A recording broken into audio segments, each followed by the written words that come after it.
Welcome to the On Purpose Investor Podcast with your host Eric and Tiffany Vogel. We've spent several hard years building a rental property portfolio so we can have more time with our family and live our ideal life. Now, finding your path can be difficult, so we're here to guide you along the way with lessons, tips, and tricks to design and implement your dream life. Now, sit back, turn up the volume, smash that follow button, and get ready for this episode of the On Purpose Investor. Hey Pathfinders, and welcome back to another episode of the On Purpose Investor. We are so happy and glad and excited to have you here today for episode number 34, Limiting Beliefs. Was that serious enough? Yeah. Yeah. I'm waiting for the intros. I'm your host, Eric! And beside me is my beautiful, amazing, red-headed beauty, Tiffany. There we go. Had to make sure I was ready. You timed it right. You did a great job. All right, so y'all, it's November 1st, and we are getting ready for turkey season, moving right into Christmas season. It's already pumpkin spice latte season. It's been that. I know. Hopefully you had a good Halloween, and you're waking up this Tuesday morning, or whenever you're listening to this, having not eaten too much candy and not in a sugar coma. And don't steal from your kids. Well, only the ones that you want and you know that they might not need. Something like you have to inspect the candy to make sure there's nothing wrong with it. That's right. And when you inspect it, you pull out the things that you're like, yeah, I need that. That Reese's cup. Yeah, that's right. They can have all the sweet tarts. Yeah. I'll take the chocolate. No doubt. So, limiting beliefs. Today we're going to talk about just how, that self-doubt, that self-talk of, well, I don't identify as a successful person or a real estate investor or someone that takes risks or someone that has a lot of money. That self-talk is what really pushes the narrative inside your mind. Yeah, well, and it can hold you back in anything, not just investing, but, you might have a thought of, I'm the person who's always been overweight. So that's just who I am. That's my identity. Yeah. And it can be a good thing or a bad thing sometimes, but our thoughts have so much power that they do. And just drives me to think of Henry Ford and what he said. He went through a struggle putting together what became one of the most influential things in manufacturing with the assembly line. And oftentimes, I'm sure he was challenged that what he's doing just is stupid and doesn't make sense. And he would often respond with, whether you think you can or you cannot, you're right. Right. And that is that self-talk. Yeah. I was talking or listening to something about Henry Ford the other day that really stood out, and it's going to be my soapbox tangent for the episode. All right. Make sure you pull that ladder out to get on top of that soapbox. Don't want you falling off. So when Henry Ford created the vehicle, cars were not a thing, right? So that was just horses. Mm-hmm. And people wanted a way to get around faster. And instead of him trying to build a more lightweight buggy or a faster horse or something within the constraints of the box, he completely blew the world up with the automobile. Right. And when you start investing or doing something different than the majority of people, sometimes you feel like you're just crazy. My parents think I'm nuts, or my spouse just doesn't understand, or your friends think you're just crazy. Why would you spend money on real estate, especially with, the changes in the market? And there's always going to be some tabloid story about real estate. Right. Whether it's, rates have gone up overnight, or home prices have increased 30% overnight, or home prices decreased 30% year over year. This is happening. Right. Just think about that Henry Ford thing. The steam engine was a thing. The combustible engine was already a thing, and it was using. They were using it to power ships and boats and trains, but they had not used it to transport people on a micro scale. Right. And so he used something that was already being utilized, and just reimagined it. Right. Repurposed it. Well, it's like the drive-through. You know how drive-thrus came about? Someone saw a bank in the drive-thru at the bank. I don't remember who it was. Forgive me. But he was thinking outside the box and saw if they can drive through for a bank, why can't they drive through for a hamburger? Oh, wow. And that's how our fast food empires began, with the drive-through. So when you're approaching real estate or investing or changing your life in any factor, the thought pattern that you have has a huge impact. And you have people who have gone down the path before you. Right. So it's not like you're dreaming up something completely foreign. No.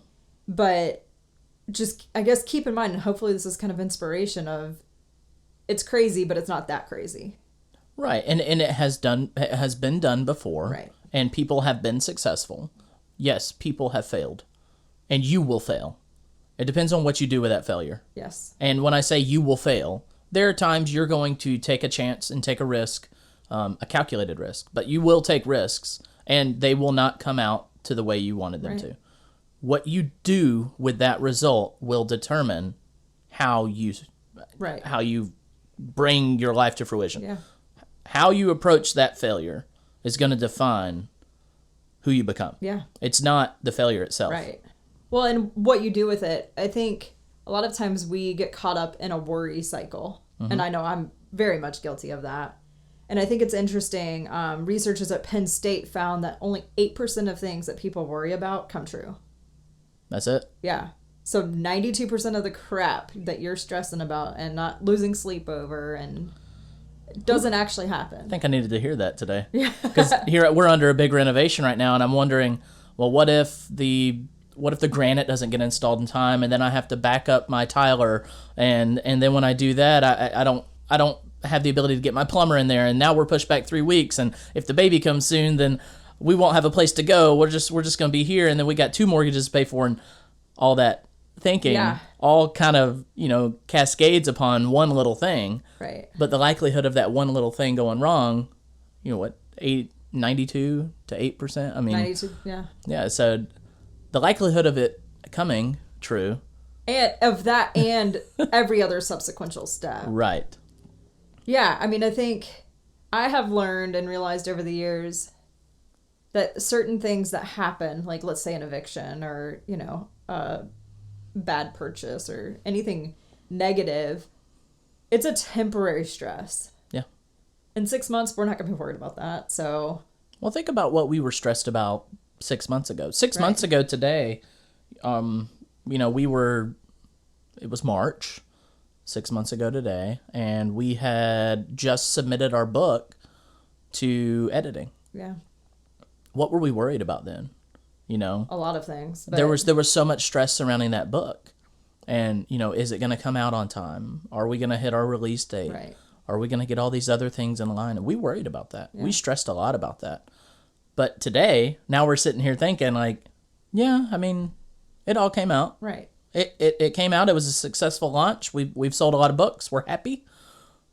But, thinking back to that stress, it was very real. Right. In the moment, it is very real. And we lost real sleep.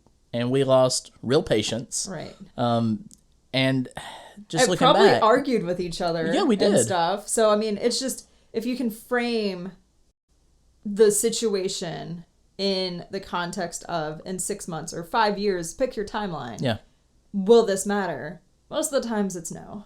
Yeah. I mean, ultimately, all of that stress, all of that worry, all of that self-talk and the limiting beliefs doesn't just affect, the outcome of that thing. It's going to affect you as a person. It's going to affect your health. It's going to affect your emotional state. And, that can ultimately impact your entire life. Right. Because if you get so worked up and worried about this one thing, and your self-talk is, well, it's not going to happen. There's just no way it can happen. I'm gonna keep doing it, but there's just no way. And you, let's say you worry about that for 4 months straight. Who knows? You might develop a stomach ulcer, which is going to have, very long implications. Right. You might have high blood pressure. There's a lot of things that can come with it. You might interrupt your marriage. Yeah. You might become a partner in your marriage or relationship that other person's not happy to be around. You gotta find a way to tackle each thing that comes your way with a lot of grace. and just understanding that it is temporary. Right. We're not making, decisions that are impacting the world as a whole. Unless you're the president and you're listening to this episode, thank you for listening. Yeah, I mean, I think the way you think can impact everything. Yeah, absolutely. It can have all the difference between you having health and less stress and anxiety, Yep. and wealth and your relationships. Right. The way you talk to yourself really matters. So with limiting beliefs, they're really a thought or state of mind that you think is an absolute truth and stops you from doing certain things. They don't always have to be about yourself. They could be about how the world works, ideas, and how you interact with people. This is something we got from betterup.com. So it's not just like I'm not good enough. It's like the world is, my type of people are not good investors. Yeah. Or there's so many ways you could look at it. Like, Right. I grew up below the threshold of poverty, and no one makes it. Right.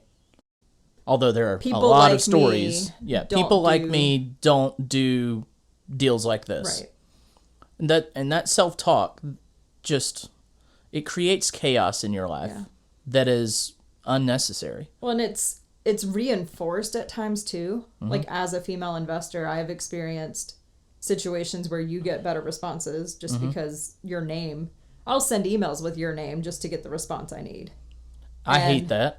I know, but if I let that hold me back, then it would have an impact on our business. Yeah. I don't let it hold me back though. I get frustrated and then either decide not to work with that person anymore or just get around it by using your name when I need to, or you handle that person, but right. You find a way around it, I guess, is the best way to approach it. So I guess we'll talk through how do you overcome limiting beliefs. Well, first you got to change the conversation. I mean, that's what I think. I mean, personally, haven't even looked at what we've typed out here, but you got to change that conversation. Yeah, well, I think that comes later. Okay. You got to start by acknowledging it. Right. Okay. So you have to notice, okay, I feel like I grew up poor, so I'm not going to be... Now, y'all, I didn't grow up poor, okay? We didn't grow up with a lot, but I didn't grow up poor. Let me just reframe that. Okay. But if you are in that boat and you grew up poor. Eric grew up with not a lot. There we go. Let's just do that. And I think there was an assumption for you of, what about college? Like, did you think college was something you were cut out for? Or? I think I said this on a past episode somewhere. I didn't know I was going to college until about 2 months before I graduated high school. And the only reason it happened was because someone believed in me at the school and said, you need to go do something with your talents. And I know you don't know if you can figure out how to pay for it. The admissions office will help you figure it out. You can get a scholarship playing the tuba. You're good at it. You have a good heart. You can help people by being a teacher. I think that's what you need to go do. So you were forced to acknowledge it. I was absolutely forced to acknowledge it. Yeah. And I'm forever thankful that my high school band director injected himself into my life at that time to say, Eric, you need to wake up. Because when you graduate high school, you don't get the opportunity to have, the system telling you where to go, where to be, and what to do. You're going to be on your own. Right. And if you don't have something figured out, you're going to flounder. And it's not going to be pretty. Right. And I was terrified of what that life might have looked like for me. Yeah.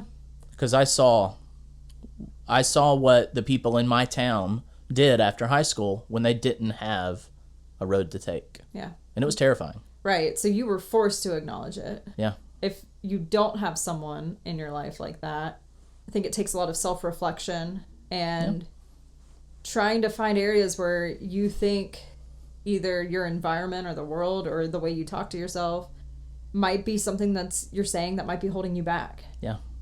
I know some of my limiting beliefs are just around, I guess, self-care and self-compassion. That's something that has come up for me of late of if a friend was in a situation, I would respond to them very differently than how I respond to myself. Yeah. And it holds me back because I'm sitting there just constantly beating myself up internally. Is that the grace factor, though? Yeah. Of giving yourself just an insane amount of grace. Right.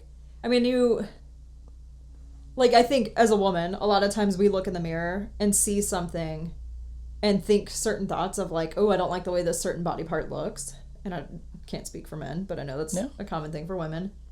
But you would never say to a friend, oh my gosh, your love handles are so big, or... Yeah. So why would you say that to yourself?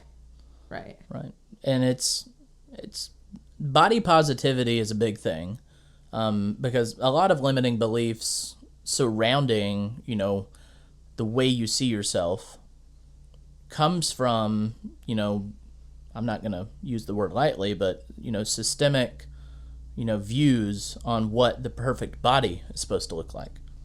And, there is no perfect body. There is no perfect, anything, really.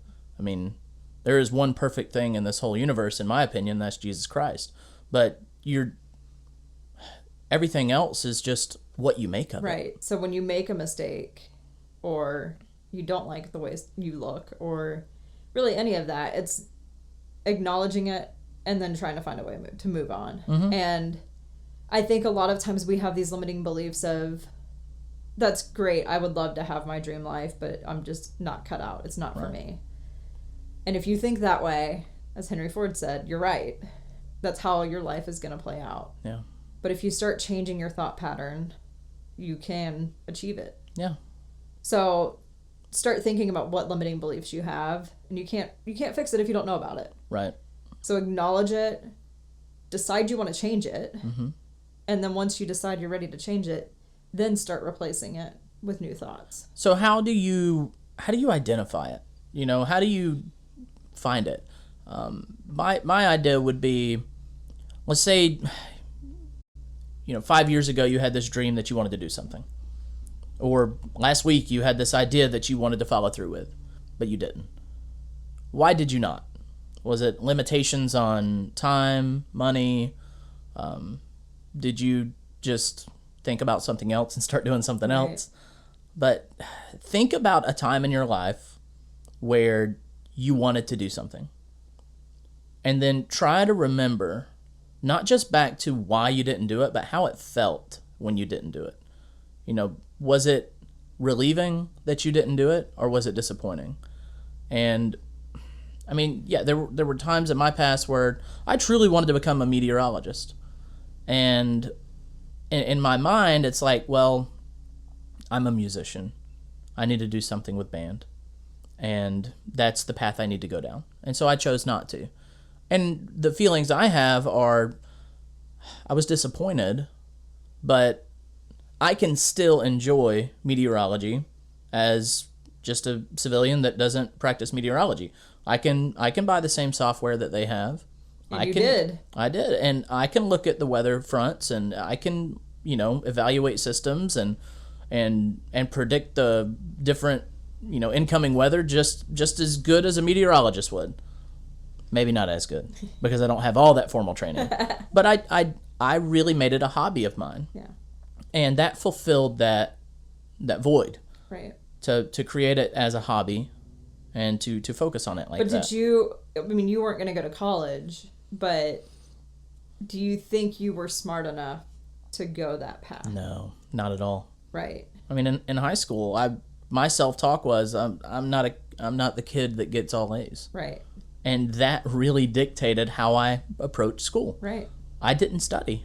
Right. I barely did my homework because I wasn't that kid. Right. And I was put in honors in 3rd grade. Yeah. So for me, I was the kid that got A's. So my behaviors and actions lined up with that. Yeah.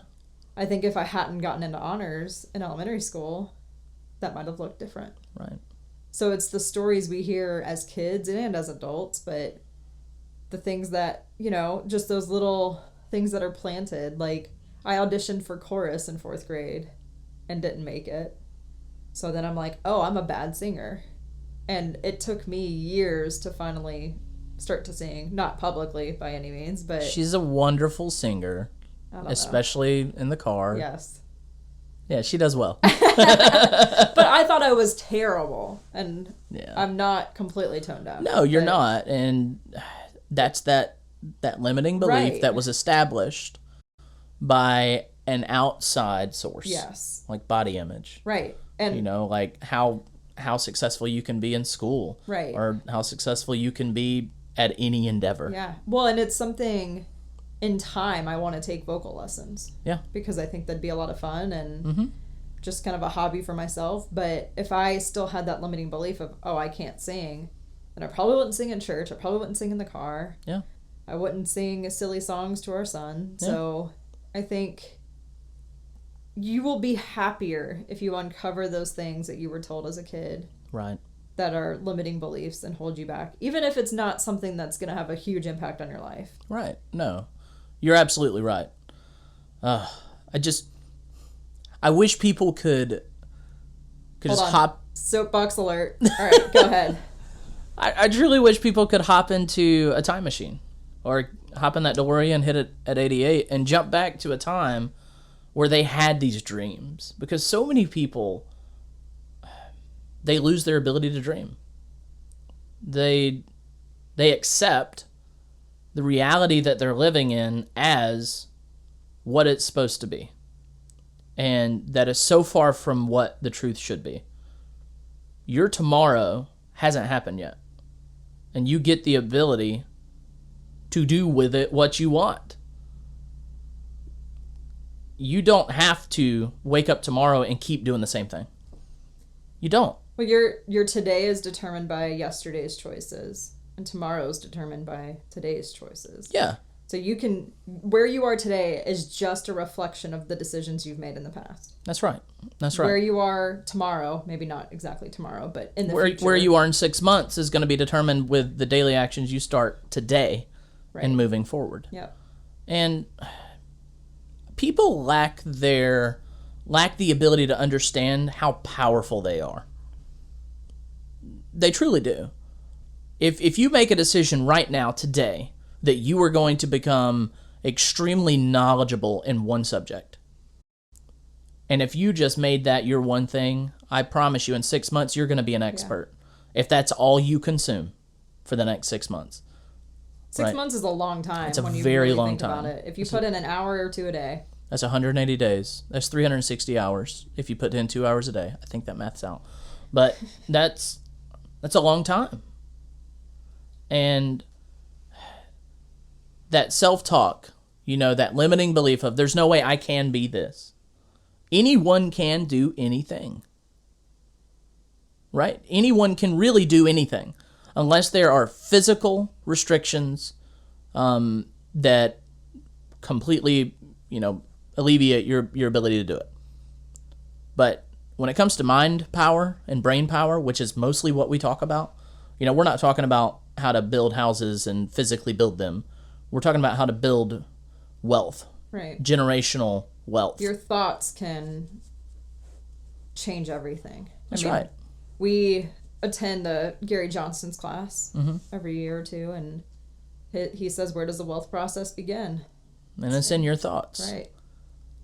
You have to get your mindset right, get rid of the limiting beliefs, and just change how you talk to yourself. Yeah. And so find out what that thing is that, you're having negative self-talk and it is a limiting belief. And decide that you want to change it.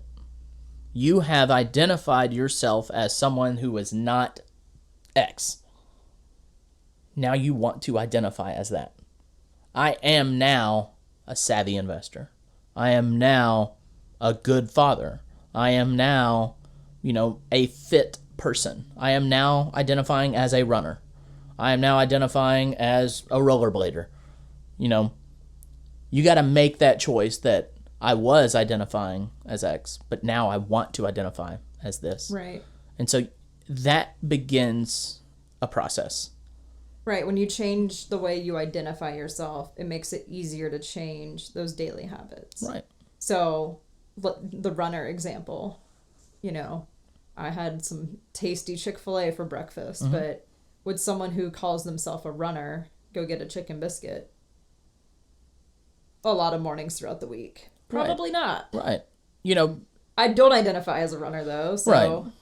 You identify as a very pregnant woman who wanted some Chick-fil-A. Let's say you are not a smoker. You know, you do not smoke.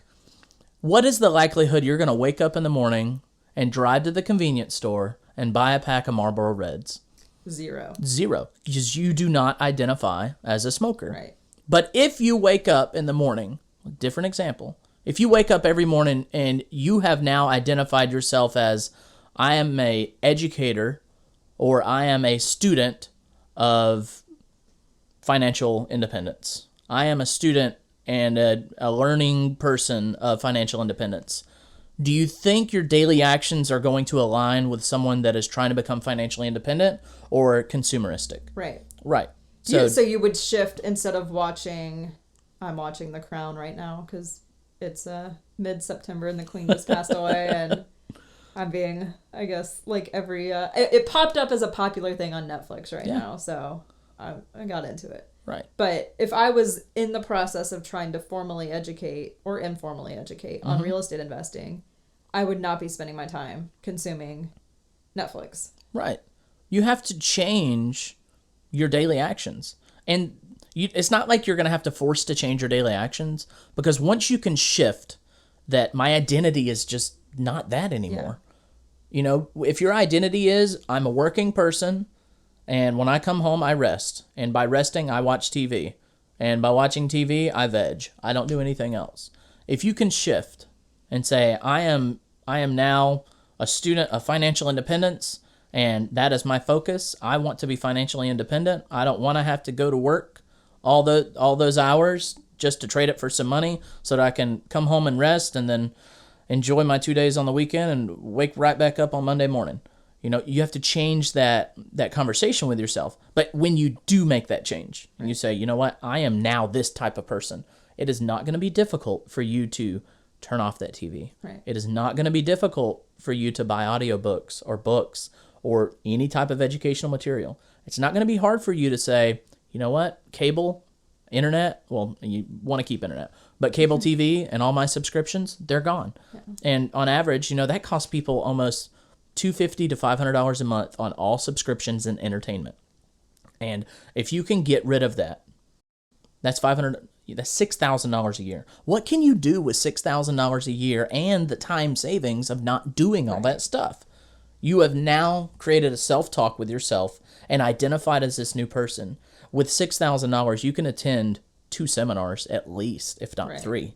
And you can start surrounding yourself with these people that are living the life that you're trying to achieve or are on the same journey as you. Yeah. And when you surround yourself with people that are on a like-minded journey, you're more likely to achieve it. Right. So, you know, if all you do is sit around and watch baseball on TV, and let's say you're a young kid and you're trying to be a baseball star, if all you do is sit and watch people do it, the likelihood of you joining them is very low.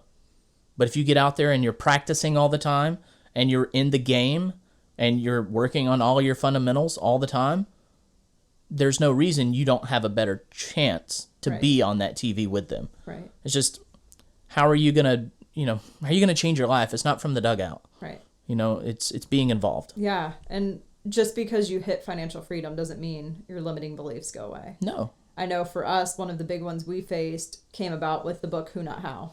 Yeah. And the limiting belief there was, I do it better, I need to do all the work. And now we are trying to leverage other people. I still struggle with that. Even currently with this renovation we're doing. It's like, I know. I know that I know I can do it, and I know I can do it a little quicker, and I know it'll be cheaper. Right. But you can't do all of it. Yeah. In the timeline that we're trying to accomplish. And it stings. It really hurts. Because I really enjoy doing that kind of stuff, but I have to make a choice. And that's a hard choice to make. Yeah. Do I want to go and fulfill the things that make me happy with doing that hard work? Or do I want to focus on the things that are going to bring more peace and freedom to my family? Right. Well, and we, at the time of recording this, are launching the beta for our course. Mm-hmm. So if you're out working on this house all the time, you're not able to help all these other people. Right. And help us build this course that's eventually going to help even more people. Yeah. So you have to make choices, but I think that's a limiting belief. We both have had. Mine manifests a little bit differently, but right. It has held us back from scaling and doing more. Yeah. Because we want to do it ourselves. And we're slowly transforming how we view ourselves and how we talk to ourselves about that, and are allowing other people to help out and to scale. So yeah, we're removing that limiting belief very, very slowly. So it's not going to happen overnight. But if you can start to acknowledge your limiting beliefs and how they impact your life. If you tried to do everything on this house, we wouldn't see you. And then that puts me in a weird spot. Not weird, but, I would be taking care of our son while very, very pregnant, and it would put a lot of stress on us. Yeah. So acknowledge how it impacts your life. Think about those limiting beliefs. Decide you want to change them. That's important. You've got to make sure you're ready to make that transformation. That's right. And then start replacing it with a new thought and transforming those limiting beliefs, and it'll transform your life in ways you never could imagine. You're so right. And hey, can we? I'm thinking of something. Hold on. What did you just Tiffany. say? I said you're right. Yeah. And this is recorded, so it's fantastic. Oh, you're right. I said that one with a smirk. Yeah. Have you ever seen the movie Master of Disguise? Am I turtle enough? No, it's not that quote. That's the only one I got. So he changes his he changes everything he does to fit into different scenarios. Right. He's a master of disguise. Whenever he does that, he says, "Become another person. Become another person." Okay. And that's what I was thinking when you were saying that. It's like, okay, have this new thought, become this new person, change the conversation about limiting beliefs. I'm becoming another person. God. Okay. All right. We need to find that movie and watch it while I'm I agree. postpartum recovery. Mm-hmm. It'll be a good laugh. Yes, it would. All right. You got anything else? Well, just overall, how you talk to yourself matters. Be nice to yourself. Yeah, that's you deserve it. Yeah. You deserve it. Don't be so hard on yourself. And you truly are capable more than you give yourself credit for. Did I ever think that I would be in my 30s and not working a W-2 and having a 7-figure net worth? I never thought I would ever have net worth over 50,000.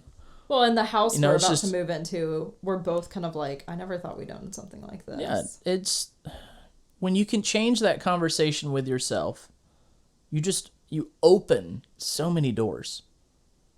You change your future, you change your destination, you change things for yourself, for your family, for your kids, for those around you, your grandkids, everything. Because people are going to see you be successful. They're going to want it. They're going to ask you how you did it. You have so much ability to impact so many people. It goes far beyond what I think most people realize, because people watch you and people see the impact you have on yourself and your family. And people will often, when they see that, they're going to be jonesing. But don't let it become a bragging thing. Let it become a teaching opportunity and show them the way. Yeah. Bring people with you. Yeah. All right. Well, I think.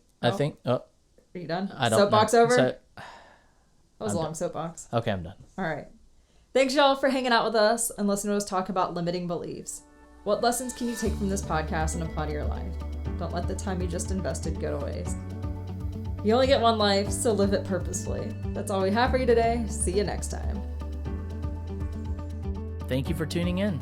If you have any questions or comments, we'd love to hear from you. Head over to onpurposeinvestor.com and sign up for our newsletter to get all the latest updates. If you haven't already, we'd really appreciate an honest review wherever you watch our podcast. All right, now go smash that subscribe and follow button for more tips on building your dream life.